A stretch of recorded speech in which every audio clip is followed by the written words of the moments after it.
guys, how's everybody doing today? I pray all is well with you and your families. If you are new to my channel, welcome. My name is Nancy, and in this channel I share with you guys my stories, my healing journey, how God has brought me through from a sexual assault victim to a victor. And I'm not an expert in any area, I'm just an expert in my own story. I share with you guys my story so that maybe you might learn something from my story and avoid the mistakes I made so your future can be better. Growing up, I was a very clumsy girl. Like, I would bump into anything, fall into anything, burn myself, whether I was cooking or ironing clothes. I just have scars all over my body from my childhood. And it seemed like even when I grew up, when I became an adult, clumsiness would not let me be. It just followed me in my adulthood. And I just found myself just being clumsy for a long time. So years back, when I started this healing journey, I stumbled across this article that was talking about how clumsiness and trauma were related.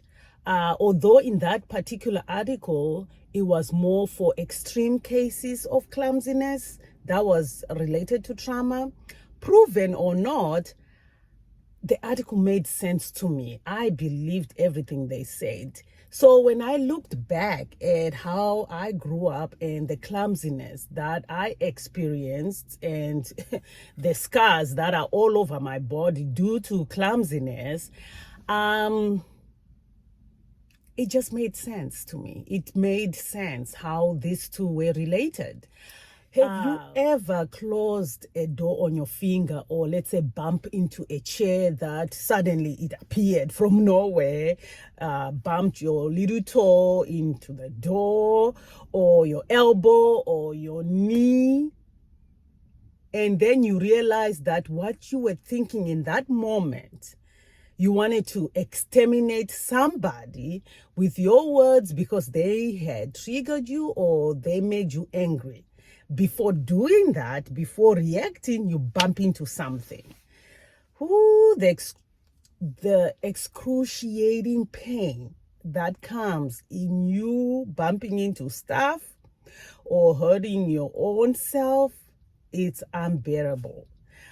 So thinking about that scenario when you bump into stuff and hurt yourself without realizing because you just are lost in your thoughts, and me reading that article, it just made sense. So looking back at some of the clumsiness in my life, the most embarrassing moments in my life, I knew that during that time, I was experiencing soul wounds that needed healing. And because I wasn't present in the moment of that clumsiness happening, maybe I was lost in my dark thoughts and I wouldn't see a step, or I wouldn't see a whatever that was in front of me, and then maybe I'll fall or burn myself because I was so lost in my thoughts. So looking at all these scars that I have now, I can only be grateful to God for his grace and mercy, because to me now, it's more like a reminder of all those soul wounds that I had that God has healed me from. And I can only be strengthened to keep on going until I reach that wholeness that I'm supposed to be. So scars to me has become like a reminder to just keep on going. So listen, if you are in that state where you feel like your soul has been crushed, you can never be healed, you feel broken, you have mastered how to function in dysfunctions, all kinds of dysfunctions, like you function in anger, you can function in shame, you function in unforgiveness, you have mastered how to numb yourself with addictions, or to cover your pain with busyness, then first of all, if you are watching me right now, then know that God is calling you. You're on the right path. God loves you so much. He is calling you to trust Him because He can heal those wounds. Honestly, soul wounds are hard to heal. They are so painful. You cannot do it by yourself, but God can. Me, really, what I did is at the beginning of my journey, I was doing stuff on my own. I thought I could do it by myself. So I was into books a lot. And when that answer did not come that I was seeking, I got tired, sick and tired of everything. So I just surrendered to God and say, I need your help. So I searched for a church, and that was a journey in itself. I finally found a church. I started going to church, and although I was going, it seemed it was also a very slow journey because nothing really was penetrating, but I didn't give up. I kept on going. Although I was not praying because I didn't know how to pray for myself. So anytime there were prayer gatherings or who needs prayer, I was right there. Pray for me. This is my issue. Every Sunday, I was just there in front. Pray for me. This is my issue. It's okay. Do not be embarrassed or be ashamed of your situation. I just kept on asking for those prayer ministers to pray for me until when God opened me up to know these things and understand how to stand on my own 2 feet in prayer. But it's okay. Find you a good church.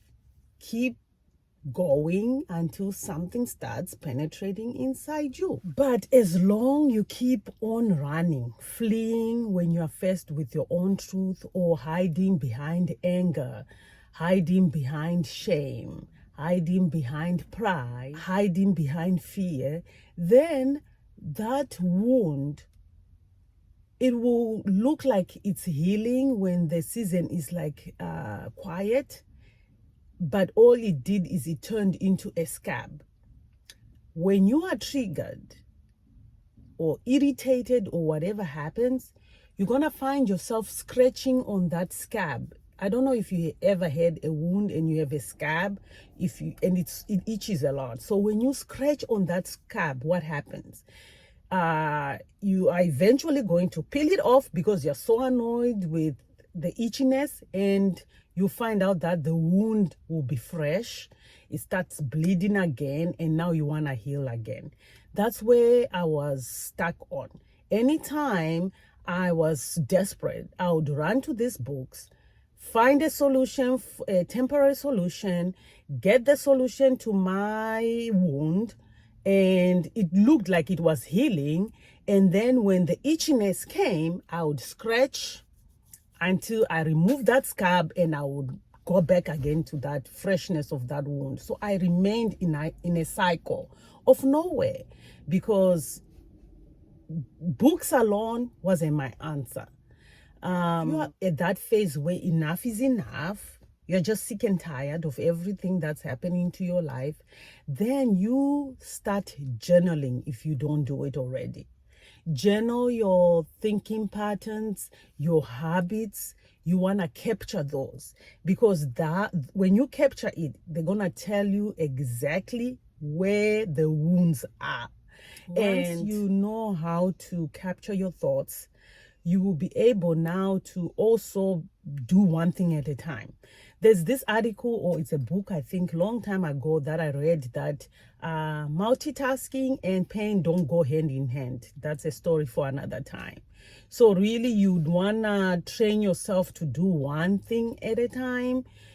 That way you avoid clumsiness. You are able to capture your thoughts, because if you are doing 10 things at one time, which I was a queen for that, you are not in the present. You're gonna miss so many things, and you find yourself frustrated. angry and being triggered over and over again because you're trying to do 10 things at once. Yes, so, I agree that there is amazing expertise out there, amazing books, amazing articles, amazing stories, opinions. So many things are out there. And anything that edifies the soul, I'm going to invest. I will invest in it.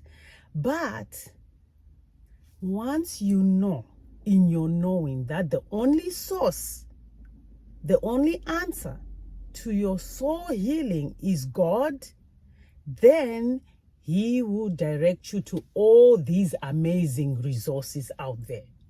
But you have to get to that place where you are now able, you train yourself to trust God. Like, ask Him, help me, Lord. How do I trust you? How can I trust anyone? How can I even trust myself? That was my journey. I wanted to know, how do I trust? Let alone even trust me. How can I know that what I'm choosing or doing is the right thing? That will take His grace. But it also takes your mouth to open and ask for it, because God will never put something on you that you didn't ask for. You have to ask. I had to learn that, because for many years I would go to church and just be quiet. I didn't know how to ask. I would just go.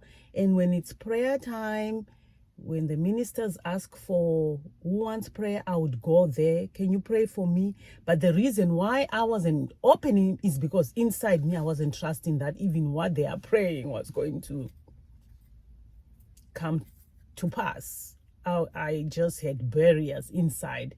So you need the source to help you in everything. And if you go through other means or other channels hoping that you will get what you are looking for, you are just going to remain stuck. It will only be for a season that one thing works, and a trigger comes, you are back to zero. So guys, don't be ashamed to approach the throne of His grace with boldness, for only Him can give you the rest you need. He knows where your soul is hurting. He knows that you have a broken heart, but you have to open your mouth and ask Him to help you and give you the rest you need to heal that soul. So do not give up on yourself. Keep on journeying until you find the answer you are looking for. This is all I have for today, guys. I hope you learned something from this. You have a blessed, wonderful week, and I'll see you in my next video. Thank you. Bye.